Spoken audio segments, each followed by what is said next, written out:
नमस्कार दोस्तों, कैसे हैं आप। तो आज हम बात करेंगे इंदौर संभाग के बारे में। चलिए देखते हैं इंदौर संभाग के बारे में।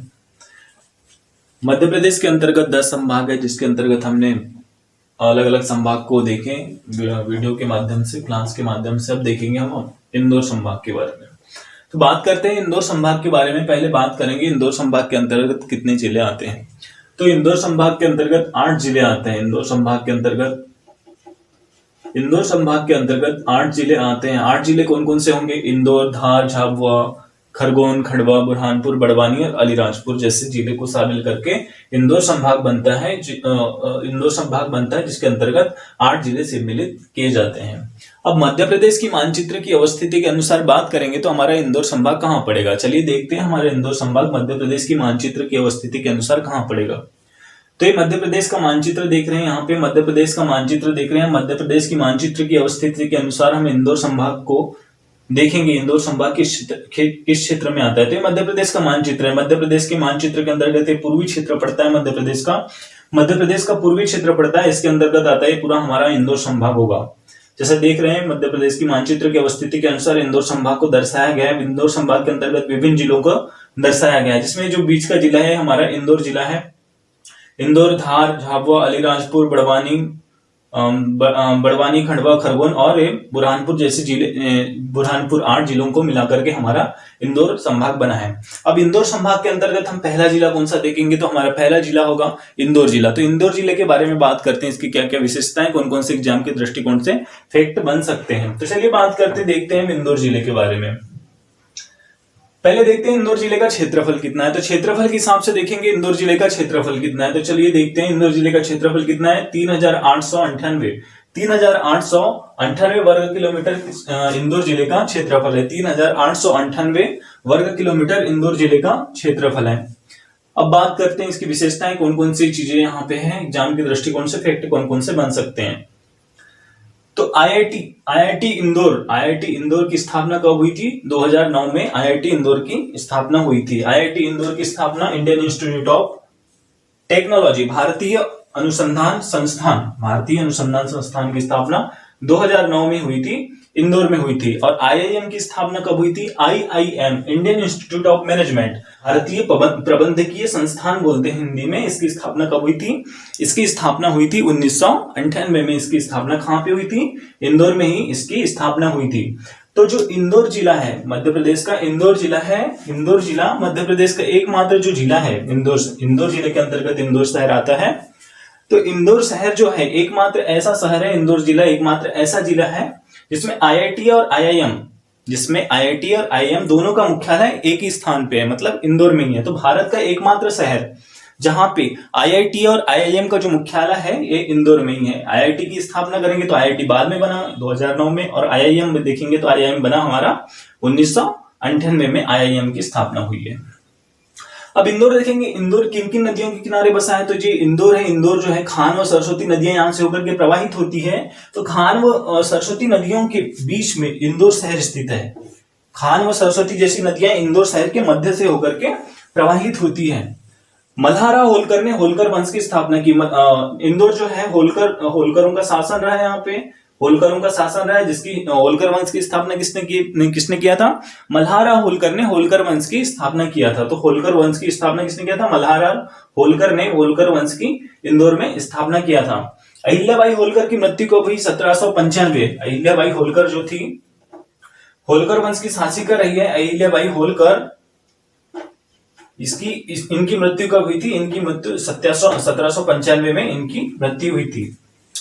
अहिल्याबाई होलकर इंदौर से संबंधित है, होलकर घराने से संबंधित है। इनकी मृत्यु 1795 में हुई। अंबेडकर सामाजिक विज्ञान संस्थान की स्थापना कहां हुई?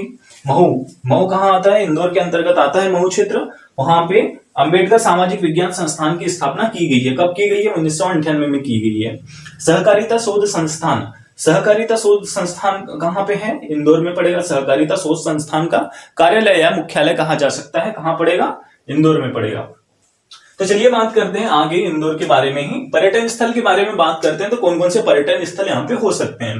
पर्यटन स्थल में प्रमुख पर्यटन लाल बाग पैलेस आ जाएगा। लाल बाग पैलेस, इसकी स्थापना किसने किया था? लाल बाग पैलेस की स्थापना किया था तुकोजी राव प्रथम। फिर उसका निर्माण तुकोजीराव द्वितीय और तृतीय दोनों ने लाल बाग पैलेस का निर्माण किया था। तुकोजीराव द्वितीय व तृतीय दोनों ने इसे बनवाया था। तुकोजीराव द्वितीय और तृतीय ने लाल बाग पैलेस को बनवाया था। कांच का जैन मंदिर, कांच जैन मंदिर भी कहाँ स्थित है? इंदौर में स्थित है। कांच जैन मंदिर महात्मा गांधी हॉल, जिसे गांधी हॉल भी बोलते हैं, इंदौर में स्थित है। इसकी स्थापना 1904 में की गई थी। गांधी हॉल की स्थापना 1904 में की गई थी। गोपाल मंदिर, जिसकी स्थापना किसने की थी? गोपाल मंदिर को किसने बनवाया था? कृष्णाबाई होलकर ने बनवाया था। कब बनवाया था? 1832 में कृष्णाबाई होलकर ने गोपाल मंदिर को बनवाया था। कृष्णाबाई होलकर ने 1832 में गोपाल मंदिर को बनवाया था। अब बात करेंगे आगे के फैक्ट की। तो मध्य प्रदेश क्रिकेट एसोसिएशन, मध्य प्रदेश के क्रिकेट एसोसिएशन के जो संस्थापक हैं C K Naidu, Madhya Pradesh cricket association के जो संस्थापक सदस्य हैं सीके नायडू, जो भारतीय क्रिकेट टीम में खेलते थे, वो संस्थापक सदस्य हैं मध्य प्रदेश क्रिकेट एसोसिएशन के। तो उनकी जो जन्मस्थली भी है, उनकी कर्मस्थली कहाँ है? इंदौर। मध्य प्रदेश क्रिकेट एसोसिएशन के संस्थापकों में से सीके नायडू की कर्मस्थली इंदौर है ना। और मध्य प्रदेश क्रिकेट एसोसिएशन का जो मुख्यालय भी देखेंगे, मध्य प्रदेश क्रिकेट एसोसिएशन का मुख्यालय भी देखेंगे तो मध्य प्रदेश क्रिकेट एसोसिएशन का मुख्यालय भी हमारे इंदौर शहर में ही है। और नदियों की बात करेंगे तो कौन कौन सी नदियां यहाँ से होकर के प्रवाहित होती हैं? चंबल, गंभीर, क्षिप्रा और चोरल जैसी नदियां यहाँ से होकर के प्रवाहित होती है। नदियों में देखेंगे तो चंबल, गंभीर, क्षिप्रा व चोरल जैसी नदियां यहाँ से होकर के प्रवाहित होती है। चंबल व क्षिप्रा इंदौर से निकलते हैं। चंबल व क्षिप्रा दो ऐसी नदियां हैं जो इंदौर जिले से निकलती है। चंबल निकलती है महू के जानापाव पहाड़ी से और क्षिप्रा निकलती है काकराबर्डी पहाड़ी से निकलती है। मध्य प्रदेश की औद्योगिक राजधानी भी कहा जाता है। किसको कहा जाता है? मध्य प्रदेश की औद्योगिक राजधानी किसको कहा जाता है? इंदौर को मध्य प्रदेश की औद्योगिक राजधानी के रूप में भी जाना जाता है। तो मध्य प्रदेश की औद्योगिक राजधानी कौन सी हो गई? इंदौर। मध्य प्रदेश वित्त निगम, मध्य प्रदेश शेयर मार्केट यहीं पर है। मध्य प्रदेश वित्त निगम का मुख्यालय भी यहीं पे है और मध्य प्रदेश शेयर मार्केट का मुख्यालय भी यहीं पे है। और मध्य प्रदेश वस्त्र निगम का मुख्यालय भी कहां पे है? इंदौर में ही है। मध्य प्रदेश वित्त निगम, मध्य प्रदेश वस्त्र निगम और शेयर मार्केट यहीं पे है। पुलिस सशस्त्र प्रशिक्षण केंद्र की स्थापना यहाँ पे की गई है। पुलिस सशस्त्र प्रशिक्षण केंद्र यहीं पे है। कहां पे? इंदौर में ही है। पुलिस प्रशिक्षण सशस्त्र केंद्र, पुलिस सशस्त्र प्रशिक्षण केंद्र कहां पे है? इंदौर में है ना, जहां पुलिस वालों को ट्रेनिंग दी जाती है, शस्त्र की ट्रेनिंग दी जाती है। प्रदेश की मौसम वेधशाला व लोक सेवा आयोग का कार्यालय यहीं पे है। मौसम वेधशाला भी यहीं पे है और लोक सेवा, राज्य लोक सेवा आयोग MPPSC, राज्य लोक सेवा आयोग MPPCS का मुख्यालय भी कहां पे है? इंदौर में ही स्थित है। इंदौर एयरपोर्ट जो है मध्य प्रदेश का प्रथम इंटरनेशनल एयरपोर्ट का दर्जा प्राप्त करने वाला शहर है, एयरपोर्ट है। इंदौर एयरपोर्ट प्रथम अंतरराष्ट्रीय एयरपोर्ट का दर्जा प्राप्त करने वाला शहर है, जो 2019 में दर्जा प्राप्त किया है इंटरनेशनल एयरपोर्ट का। उच्च प्रौद्योगिकी संस्थान व लेजर किरण परमाणु अनुसंधान संस्थान यहीं पे है। लेजर किरण परमाणु अनुसंधान और उच्च प्रौद्योगिकी संस्थान की स्थापना 1984 में की गई है। दोनों कहां पे हैं? दोनों इंदौर में है। उच्च प्रौद्योगिकी संस्थान व लेजर किरण परमाणु ऊर्जा संस्थान 1984 में स्थापना की गई दोनों की, और दोनों कहां पे हैं? इंदौर में है। इलेक्ट्रॉनिक कॉम्प्लेक्स इंदौर में ही है। जेम्स एंड ज्वेलरी पार्क भी स्थित है। देवी अहिल्याबाई विश्वविद्यालय DAVV यूनिवर्सिटी इंदौर में ही है। 1818 में इंदौर रियासत की राजधानी इसको बनाया था। 1818 में इंदौर रियासत की राजधानी किसको बनाए थे? इंदौर रियासत की राजधानी इंदौर को ही बनाए थे।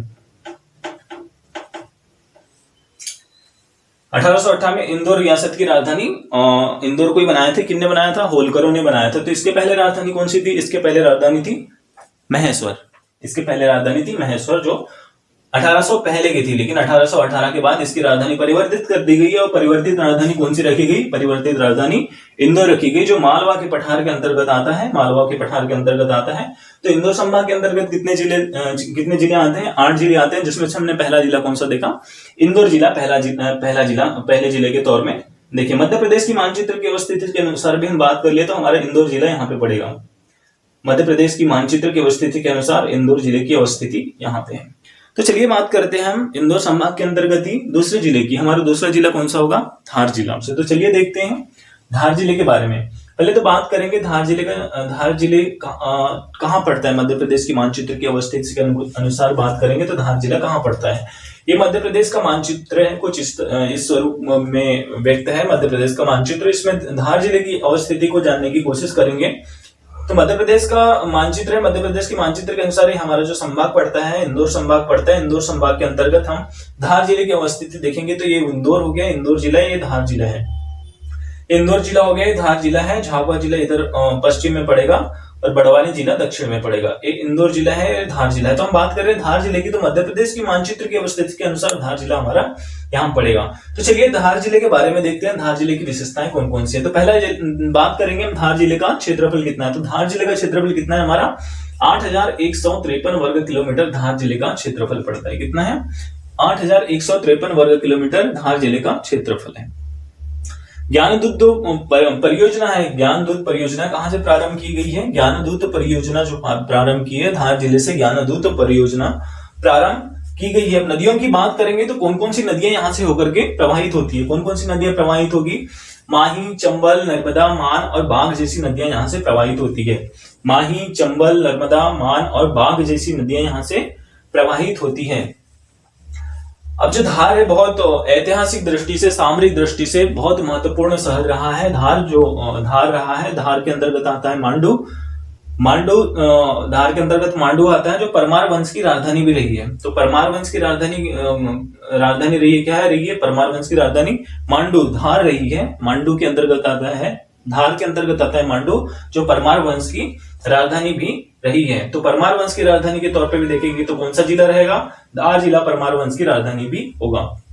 सरदारपुर अभ्यारण्य की बात करेंगे तो सरदारपुर अभ्यारण्य में खरमोर पक्षी का संरक्षण किया जा रहा है। सरदारपुर अभ्यारण्य में खरमोर पक्षी का संरक्षण किया जा रहा है। तो संरक्षण किया जा रहा है, सरदारपुर अभ्यारण्य कहां पड़ेगा, सरदारपुर अभ्यारण्य भी धार जिले में देखने को मिलेगा। सरदारपुर अभ्यारण्य जहां खरमोर पक्षी का संरक्षण किया जा रहा है धार जिले में देखने मिलेगा। राजा भोज जो परमार वंश से संबंधित शासक हैं, राजा भोज, इनकी जो राजधानी थी, राजधानी कहां पे थी, धार जिले में इनकी राजधानी थी। धार को इन्हें राजधानी बनाया थे राजा भोज ने, जो परमार वंश के शासक थे राजा भोज, उन्हें धार को अपनी राजधानी बनाए थे।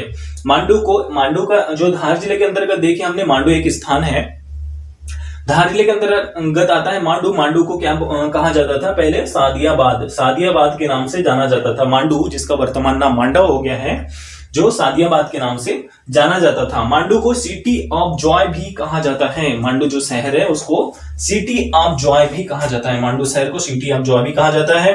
पीतमपुर जो धार में औद्योगिक वहां का केंद्र है पीथमपुर, उसको मध्य प्रदेश का डेट्रॉइट भी कहा जाता है। पीथमपुर औद्योगिक क्षेत्र है, धार जिले के अंतर्गत आता है। पीथमपुर औद्योगिक क्षेत्र है, उसको मध्य प्रदेश का डेट्रॉइट भी कहा जाता है। क्यों कहा जाता है, क्योंकि यहाँ पे ऑटोमोबाइल कारखाने बहुत हैं, ऑटोमोबाइल के लिए बहुत प्रसिद्ध है पीथमपुर, इसलिए पीथमपुर को मध्य प्रदेश का डेट्रॉइट भी कहा जाता है।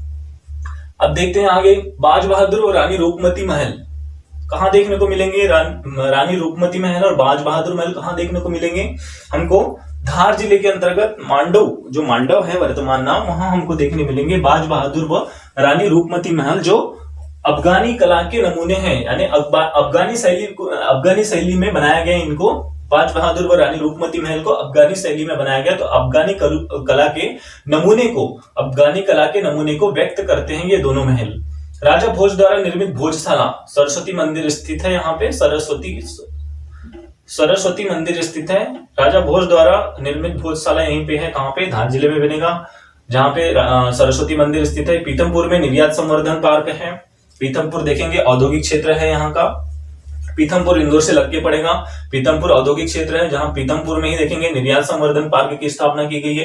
अब पर्यटन की बात करेंगे तो धार जिले के अंतर्गत कौन कौन से पर्यटन क्षेत्र आते हैं, जिसमें धार जिलों में प्रमुख जो हमारे पर्यटन में आएगा, धार जिले का प्रमुख पर्यटन के रूप में हमने मांडू को शामिल किए थे, है ना। मांडू बहुत ऐतिहासिक दृष्टि से बहुत महत्वपूर्ण रहा है, विभिन्न राजाओं की राजधानी भी रह चुका है मांडू, तो जो धार जिले के अंतर्गत आता है। तो पर्यटन के रूप में देखेंगे हम देखेंगे धार का किला, मांडू के महल, हुसैन शाह का मकबरा, बाघ की गुफाएं देखेंगे, जहाज महल, हाथी महल, है ना। इस प्रकार पर्यटन के रूप में हम धार जिले के अंतर्गत पर्यटन के रूप में देखेंगे दाई का महल, हिंडोला महल इत्यादि प्रमुख बहुत सारे महल हैं जो हम मध्य प्रदेश के किलों में पढ़ेंगे, लेकिन कुछ जो प्रमुख किले हैं, महल हैं, उनको हम यहाँ पे देखते हैं। धार का किला, मांडू के महल, हुसैन शाह का मकबरा, बाग की गुफाएं, जहाज महल, हाथी महल इत्यादि पर्यटन के रूप में हमको प्रमुख रूप से धार जिले के अंतर्गत देखने को मिलते हैं। डायनासोर जीवाश्म पार्क की बात करेंगे तो डायनासोर जीवाश्म पार्क भी धार जिले में अवस्थित है।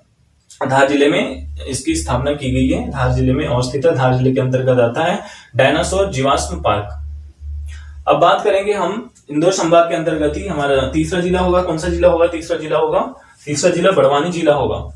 तो मध्य प्रदेश की मानचित्र की स्थिति के अनुसार बड़वानी जिला यहाँ पड़ेगा हमारा बड़वानी। तो चलिए देखते हैं बड़वानी जिले के बारे में। 72 फीट ऊंची आदिनाथ की जैन मूर्ति यहाँ पे स्थापित की गई। 72 फीट जो ऊंची आदिनाथ की जो मूर्ति है, आदिनाथ जैन धर्म से संबंधित है आदिनाथ, उनकी 72 फीट ऊंची मूर्ति स्थापित की गई है बड़वानी में। चावल अनुसंधान केंद्र की स्थापना कहाँ की गई है? बड़वानी में चावल अनुसंधान केंद्र की स्थापना की गई है। इसको निमाड़ का पेरिस भी कहा जाता है। बड़वानी को निमाड़ का पेरिस भी कहा जाता है।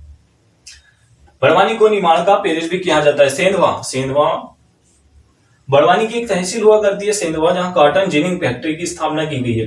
कॉटन जिनिंग फैक्ट्री की स्थापना सेंधवा में की गई है। भंवरगढ़, अंजड़, बीजासन पर्यटन स्थल है यहाँ पे। भंवरगढ़, अंजड़ और बीजासन प्रमुख पर्यटन स्थल के रूप में हमको देखने में मिलेंगे। 1998 में जिला बना। बड़वानी, ठीकरी, राजापुर, पानसमेल, सेंधवा, निवाली यहाँ की तहसीलें। कितनी तहसीलें हैं? 6 तहसीलें हमको देखने मिलेगी। 6 तहसीलों से मिलकर बड़वानी जिला बना है।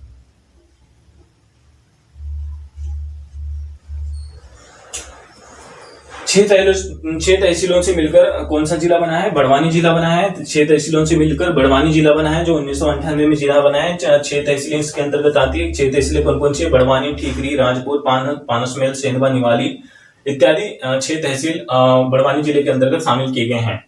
अब बात करेंगे हम इंदौर संभाग के अंतर्गत ही अगले जिले के बारे में। तो हमारा अगला जिला कौन सा होगा? हमारा अगला जिला होगा झाबुआ जिला। तो चलिए बात करते हैं झाबुआ जिले के बारे में। पहले बात करेंगे झाबुआ जिले का क्षेत्रफल कितना है। तो झाबुआ जिले का क्षेत्रफल देखेंगे 3596 वर्ग किलोमीटर झाबुआ जिले का क्षेत्रफल पड़ता है। 3596 वर्ग किलोमीटर झाबुआ जिले का क्षेत्रफल पड़ता है। मध्य प्रदेश की मानचित्र की अवस्थिति के अनुसार जो ये दर्शाया गया है, यहाँ पे झाबुआ जिला पड़ेगा या अलीराजपुर जिला पड़ेगा। इंदौर, धार, झाबुआ, अलीराजपुर, बड़वानी है ना, खरगोन, खंडवा और बुरहानपुर, ये 8 शहर है। तो झाबुआ जिले की अवस्थिति यहाँ पड़ेगी। अब क्षेत्रफल देख लेते हैं। इसका क्षेत्रफल कितना है? 3596 वर्ग किलोमीटर इसका क्षेत्रफल है। अनुसूचित जनजाति ST कैटेगरी के लोग बहुत पाए जाते हैं इधर। अनुसूचित जनजाति बाहुल्य जिला है झाबुआ। अलीराजपुर, झाबुआ अनुसूचित जनजाति बाहुल्य जिला है। रॉक फॉस्फेट खनिज मिलते हैं यहाँ पे। कहाँ मिलेगा? झाबुआ जिले के अंतर्गत मेघनगर आता है। मेघनगर औद्योगिक क्षेत्र में मिलेगा हमको रॉक फॉस्फेट खनिज है। साक्षरता दर की बात करेंगे तो इसकी साक्षरता दर कितनी है? 43.3% साक्षरता दर है। कहाँ की? झाबुआ जिले की साक्षरता दर 43.3% है। भील औसत साक्षरता 43.3% है। भील जनजाति पाई जाती है। भील जनजाति पाई जाती है। भिलाला इनकी उप जनजाति है। औद्योगिक क्षेत्र मेघनगर है, यहीं पे स्थित है। स्थल की बात करेंगे पर्यटन स्थल में तो देवझीरी जो पर्यटन स्थल के रूप में जाना जाता है यहाँ पे।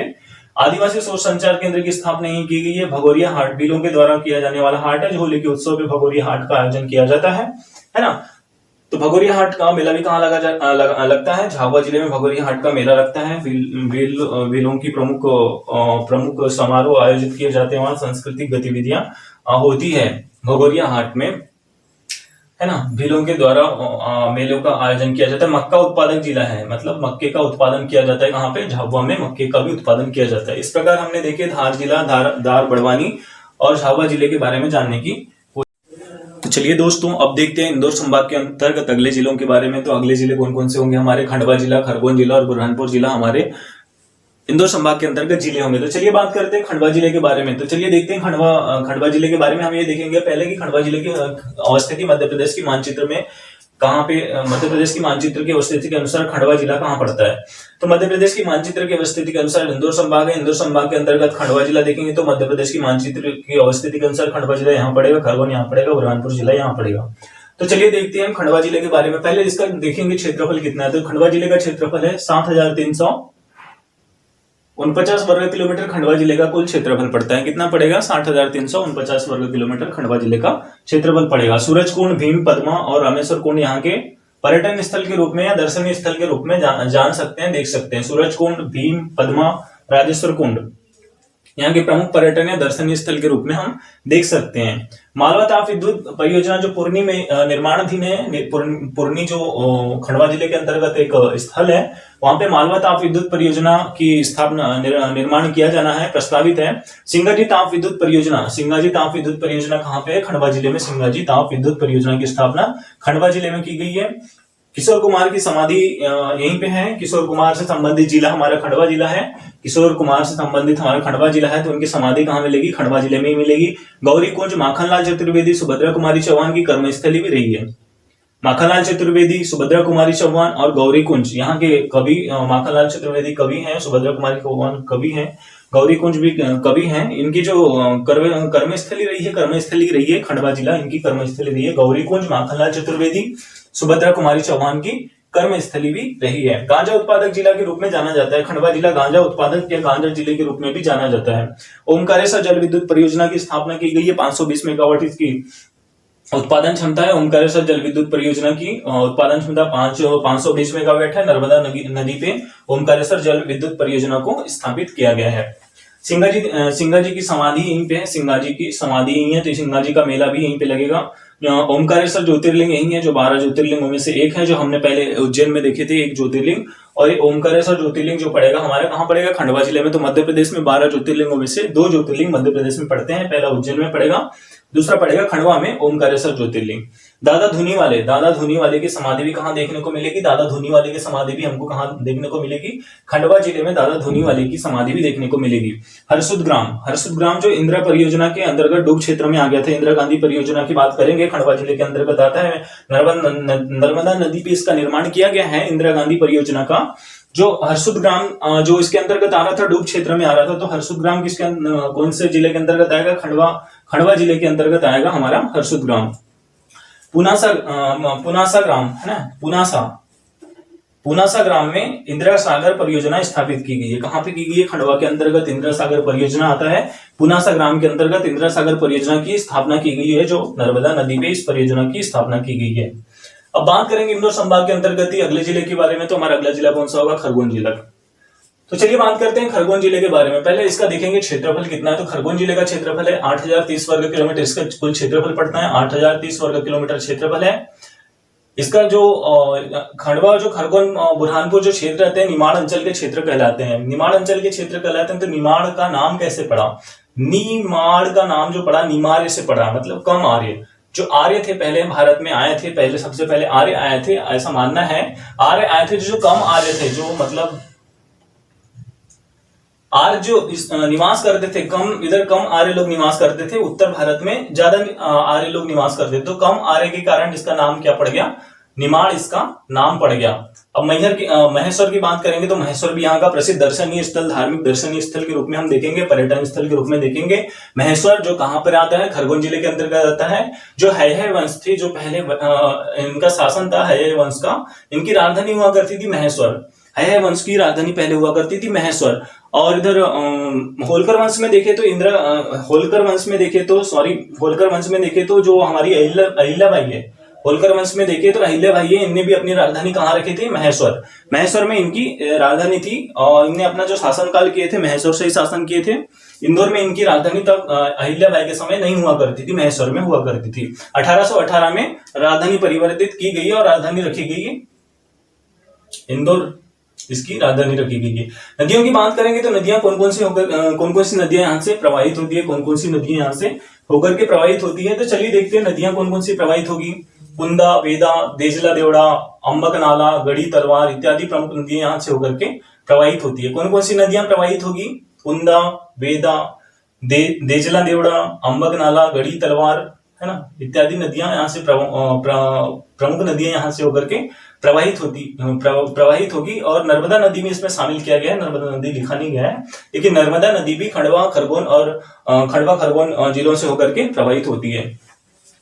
तो नदियां देख लिए, अपर वेदा और जो देजला देवड़ा नदियों पे परियोजना चलाई जा रही है, तो अपर वेदा और देजला देवड़ा परियोजना शामिल है। कहां पे आएंगे दोनों परियोजना? खरगोन जिले के अंतर्गत अपर वेदा और देजला देवड़ा जो नदियों पे परियोजना चलाई जा रही है, खरगोन जिले के अंतर्गत आएंगे। नवग्रह मंदिर की स्थापना भी कहां की गई है? नवग्रह मंदिर कहां देखने को मिलेगा हमको? खरगोन जिले के अंतर्गत नवग्रह मंदिर देखने को मिलेगा। तो चलिए बात करते हैं हम आगे खरगोन जिले के बारे में। कपास जिनिंग कारखाना की स्थापना कहां की गई है? खरगोन जिले में कपास जिनिंग कारखाना की स्थापना की गई है। महेश्वर और मंडलेश्वर दो और यहाँ के प्रसिद्ध दर्शनीय तीर्थ स्थल के रूप में जानेंगे, और ऐतिहासिक स्थल भी हम। महेश्वर और मंडलेश्वर दर्शनीय, पर्यटन, धार्मिक रूप से ऐतिहासिक स्थल के रूप में जाने जाते हैं। कसरावत, कसरावत कहाँ पड़ेगा? खरगोन में पड़ेगा। कसरावत स्तूप, कसरावत में स्तूप है, बहुत प्रसिद्ध स्तूप है, कसरावत में पड़ेगा हमारा। अहिल्याबाई होलकर की राजधानी रही है, जैसे देखिए हमने अहिल्याबाई होलकर की राजधानी रही है ना। नर्मदा नदी के तट पर सबसे बड़ा घाट जो पड़ेगा, खरगोन जिले के अंतर्गत नर्मदा नदी के तट पर सबसे बड़ा जो घाट कहाँ पड़ेगा? महेश्वर में पड़ेगा। रंगीन कपास का उत्पादन किया जा रहा है यहाँ पे। सिंगाजी का मेला लगता है, सिंगाजी का मेला खंडवा खरगोन दोनों जगह लगता है।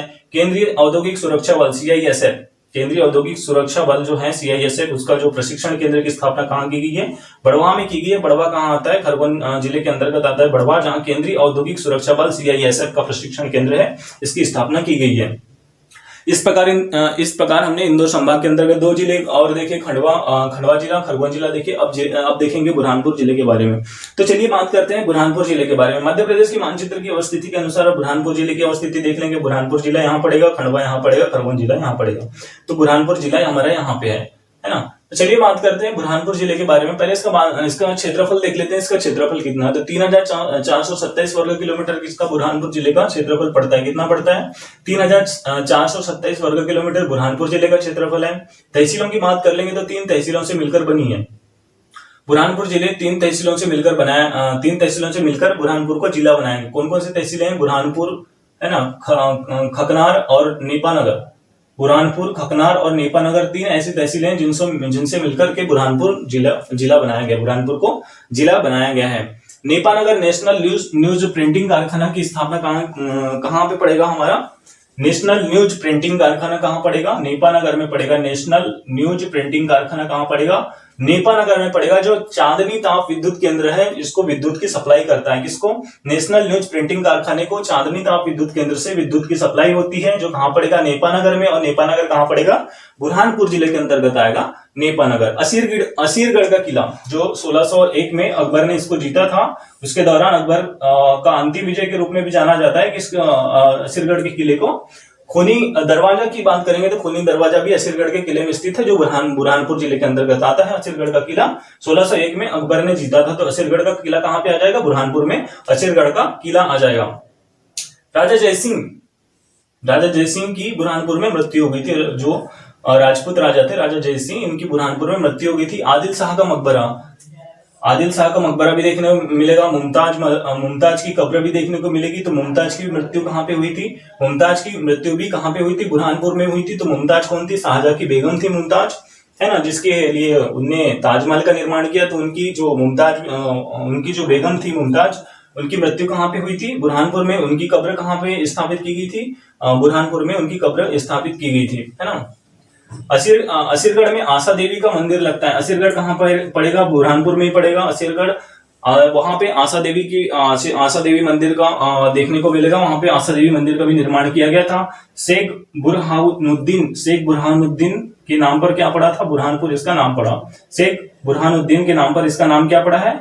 बुरहानपुर नाम पड़ा है। तो बुरहानपुर किसके नाम पर पड़ा है? शेख बुरहानुद्दीन के नाम पर बुरहानपुर नाम पड़ा है। अब यहाँ बात करेंगे दर्शनीय स्थल की। दर्शनीय पर्यटन स्थल के रूप में देखेंगे तो बीबी मस्जिद और जामी मस्जिद यहाँ के दर्शनीय पर्यटन स्थल के रूप में हमको देखने को मिलेंगे। बीबी मस्जिद और जामी मस्जिद दर्शनीय पर्यटन स्थल के रूप में देखने को मिलेंगे। इस प्रकार हमने देखे खंडवा जिला, खरगोन जिला और बुरहानपुर जिले के बारे में कुछ विशेषताएं, कुछ फैक्ट एग्जाम के दृष्टिकोण से देखे। तो इंदौर संभाग के अंतर्गत हमारे 7 जिले कंप्लीट हो गए हैं। इस प्रकार हमने इंदौर संभाग के अंतर्गत 7 जिले देखे और हमारा 8वां जिला होगा अलीराजपुर जिला। तो चलिए बात करते हैं अलीराजपुर जिले के बारे में। पहले देखते हैं अलीराजपुर जिले का क्षेत्रफल कितना है। मध्य प्रदेश की मानचित्र के अनुसार बात कर लेंगे अलीराजपुर जिले का क्षेत्रफल कहाँ पड़ता है। चलिए बात करते हैं मध्य प्रदेश की मानचित्र के अनुसार अलीराजपुर जिले की अवस्थिति को जानने की कोशिश करेंगे। ये मध्य प्रदेश का मानचित्र बना लेते हैं यहाँ पे।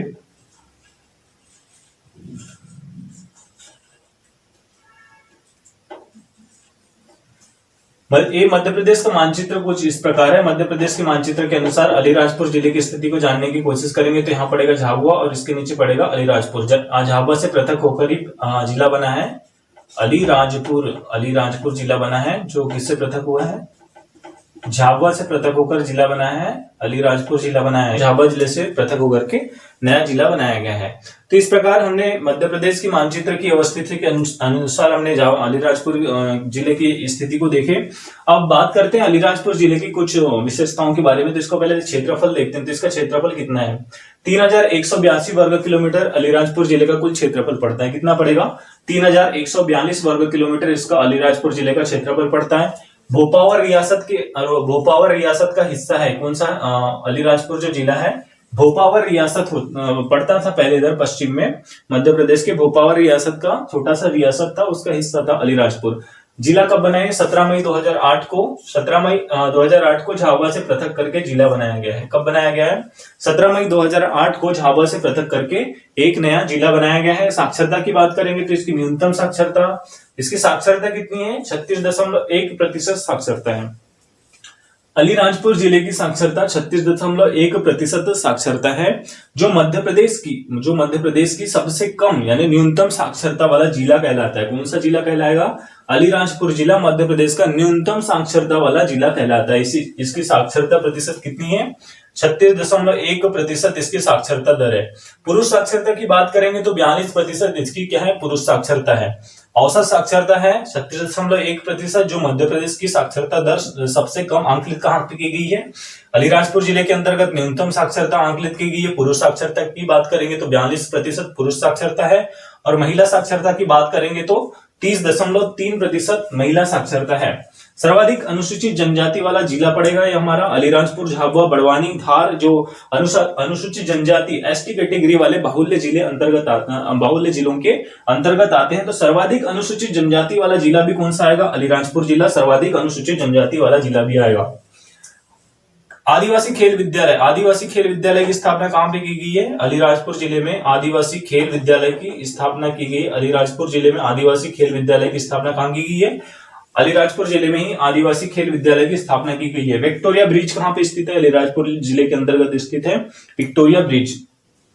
भाभरा का नया नाम क्या हो गया है, भाभरा ये वह स्थान है जहां पे चंद्रशेखर आजाद का जन्म हुआ था, जो झाबुआ जिले के अंतर्गत आता था, लेकिन विभाजन के बाद अब कौन सा अलीराजपुर जिले के अंतर्गत आता है, भाभरा ग्राम।